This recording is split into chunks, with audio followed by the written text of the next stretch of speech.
السلام عليكم. شوف يا ست الكل، احنا دلوقتي هنعمل دورة تنظيف عميقة للغسالة. هو انا جايبه الغسالة تنضف لي ولا انا اللي انضف لها؟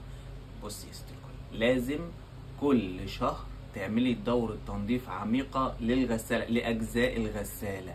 التنظيف اللي انت بتعمليه بالخل كده من بره لا، مش ده طبيعي. لا، أجزاء الغسالة الداخلية من جوه والمواسير لازم تعملها دورة تنظيف عميقة. دلوقتي هنعمل دورة تنظيف بالخل. خلي بالك، ما ينفعش الخل يتحط في الغسالة من جوه كل غسلة، لا ما ينفعش. ده بيتعمل أثناء دورة الغسيل كل شهر مرة. في ناس بيقولوا تحط الخل بدل الملمع أو تحط الخل مع كل غسلة، لا غلط جدا. الخل ما بيتحطش في الغسالة إلا مع دورة تنظيف الغسالة العميق. طيب قبل ما تعملي دورة الخل تعملي ايه؟ تنضفي اجزاء الغسالة العادي والطبيعي. دي الحاجات اللي زي كده تتنضف، بيكون في رواسب تتنضف كويس. الفلتر من جوه هيتفك كده، وطبعا هيتنضف كويس جدا زي ده من الرواسب زي كده.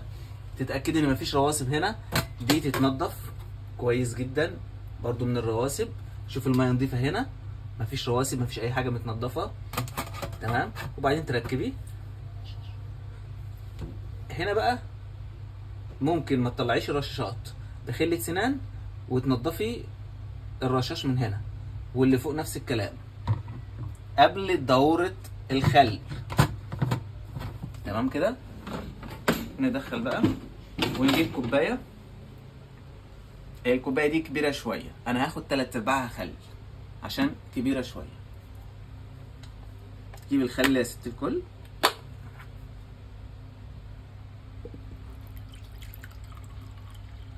يعني حلو كده. هنحطها في الرف العلوي ونشغل على الغسالة. ما ترشيهاش في قلب الغسالة، تتحط كده في الرف العلوي زي ما هي.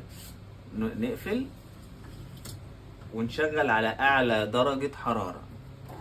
احنا خلينا نخلي ده كده الافضل، يعني عشان تبقى ثابتة وترتاح كده، تبقى مريحة كده، ثابتة احسن كده،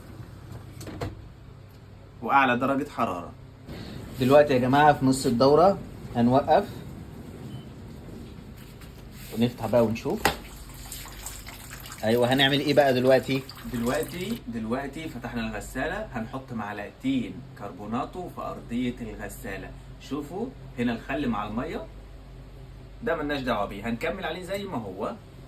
هنطلع عشان ندخل جوه ارضية الغسالة كده.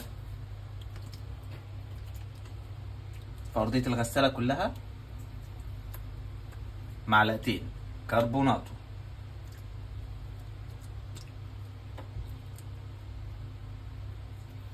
نقفل ونكمل الدورة بتاعتنا.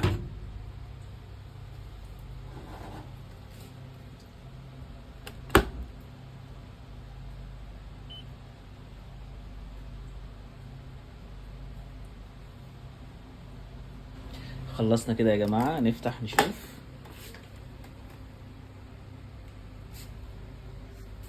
ايوه، نشوف بقى دلوقتي. طيب بعد ما عملنا الدورة وكله تمام، نشوف بقى الفلتر. نشوف الفلتر هيبقى شكله ايه. ايوه، فك.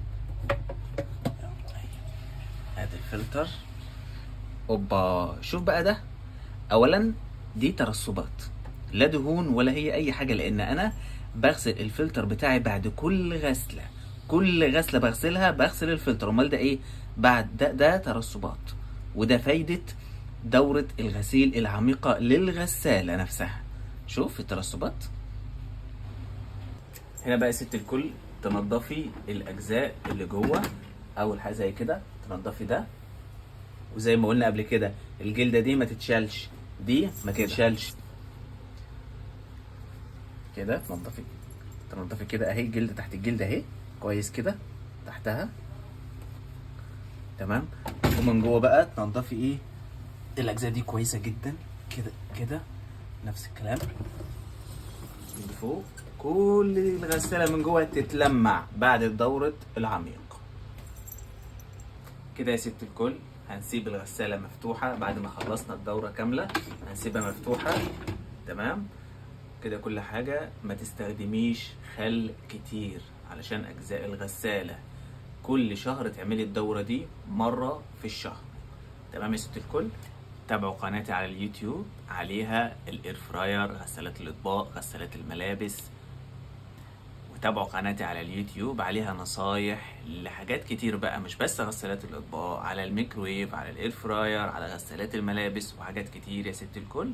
اشوفكم على قناتي على اليوتيوب عصائر ميخا.